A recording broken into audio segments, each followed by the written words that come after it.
Bring it back, back. You can bring me back to me.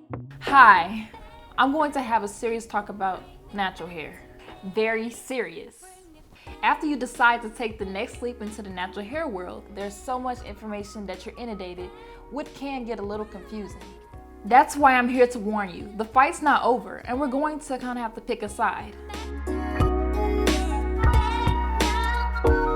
Many opinions float around the web on a daily basis. Influencers go toe-to-toe with licensed hairstylists across these here internet streets. And we wanted to tackle a couple of these knockdown, drag-out fights.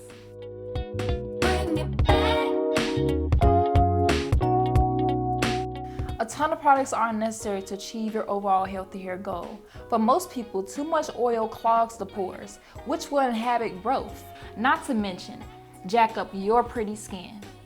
That's a whole different conversation. Ms. Monica will let you know how many products we should use on our hair and explain to us the hair types professional hairstylists learn in school. She'll answer all these questions more in Monica's Corner.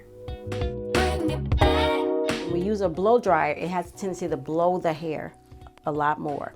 So it'll straighten your hair. But if you use a diffuser, it has the little teeth in it, it'll hold the hair, it'll grab it and make your hair curlier.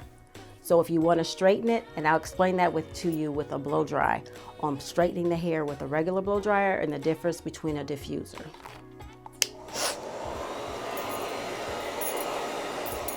And let it take the rest of its natural pattern with a little scrunching. Her hair is one length. What you can get the most curl to the hair is this is all one length all the way down here. If this has a little more layering through here, you can create a fuller, wavier pattern. So that's what the cutting the hair shorter to longer will give you a little more curl.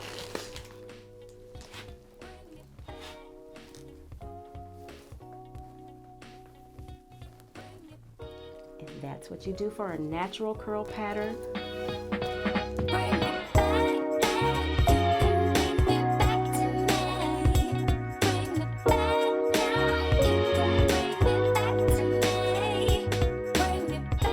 Black women are the only racial group who've had actual laws passed prohibiting the way their natural hair grows out of their head.